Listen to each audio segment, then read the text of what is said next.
Assalamualaikum warahmatullahi wabarakatuh. Perkenalkan, nama saya Fahri Ardian.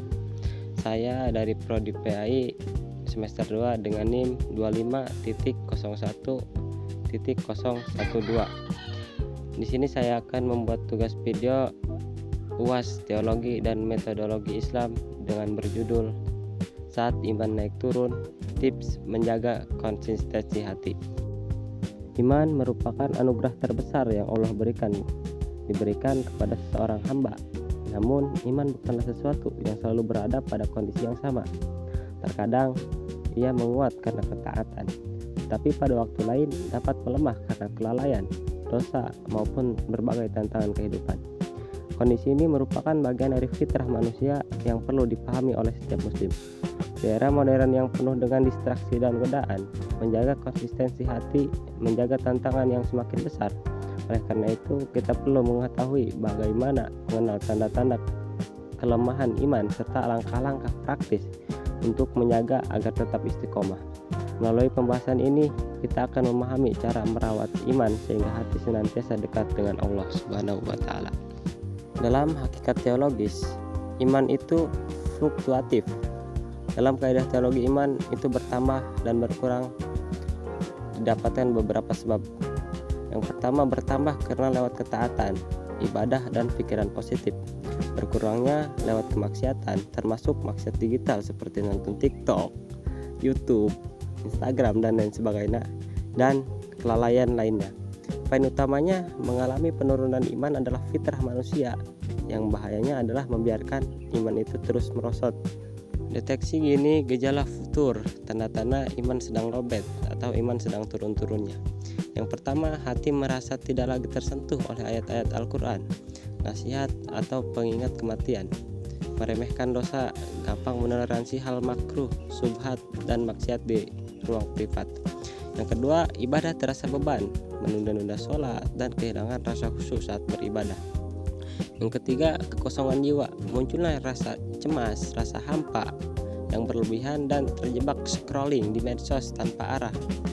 Strategi pemulihan yang pertama dengan menggunakan sistem kemudi khauf dan roja. Yang pertama, khauf, rasa takut, fungsinya sebagai rem. Hidupkan rasa khauf ini saat ada dorongan maksiat dengan mengingat keadilan dan pengawasan Allah. Yang kedua, roja, rasa harap, fungsinya sebagai gas. Hidupkan rasa roja ini saat merasa putus asa atau penuh dosa dengan mengingat luasnya ampunan Allah Subhanahu wa taala. Strategi pemulihan yang kedua, langkah praktis menjaga istiqomah adalah prinsip amalan minimalis. Amalkan ibadah wajib terlebih dahulu. Pilih salah satu amalan sunnah kecil tapi konsisten. Misal 1 rakaat witir atau zikir pagi sampai sore. Yang kedua, regulasi lingkungan. Dalam dunia nyata, cari sahabat yang saling mengingatkan dalam kebaikan. Dalam dunia medsos atau siber, unfollow akun pemicu penyakit hati. Bangun ini masa yang sehat. Dampak psikologis penurunan iman. Krisis eksistensial. Ketika iman turun, manusia kehilangan jangkar hidup, memicu rasa hampa meskipun materi tercukupi. Yang kedua, anxiety dan overthinking. Hilangnya sandaran pada kodo dan kodar membuat jiwa selalu cemas memikirkan masa depan secara berlebihan. Yang ketiga, kelelahan emosional. Jiwa yang jauh dari zikir cenderung reaktif, mudah marah, dan sulit mengendalikan stres akibat tekanan duniawi. Kesimpulannya, iman merupakan anugerah yang bersifat dinamis. Ia dapat bertambah dengan ketaatan dan berkurang dengan kemaksiatan serta kelalaian. Karena itu, naik turunnya iman adalah hal yang wajar dalam kehidupan seorang muslim. Yang terpenting bukanlah tidak pernah jatuh, melainkan memiliki kesadaran untuk segera bangkit, memperbaiki diri, dan kembali mendekat kepada Allah Subhanahu wa taala. Di era modern yang penuh distraksi, menjaga istiqomah merupakan ikhtiar yang nyata, memperkuat hubungan dengan Allah melalui ibadah, menumbuhkan keseimbangan antara rasa takut dan rasa harap, memilih lingkungan yang baik, serta bijak dalam menggunakan media digital.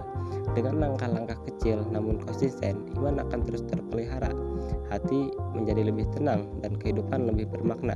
Sebab hakikat istiqomah bukanlah kesempurnaan tanpa dosa, tetapi keteguhan untuk terus kembali kepada Allah di setiap langkah kehidupan. Mungkin cukup sekian pembahasan dari saya, kurang lebihnya mohon maaf. Wallahul muwaffiq ila aqwamit thoriq.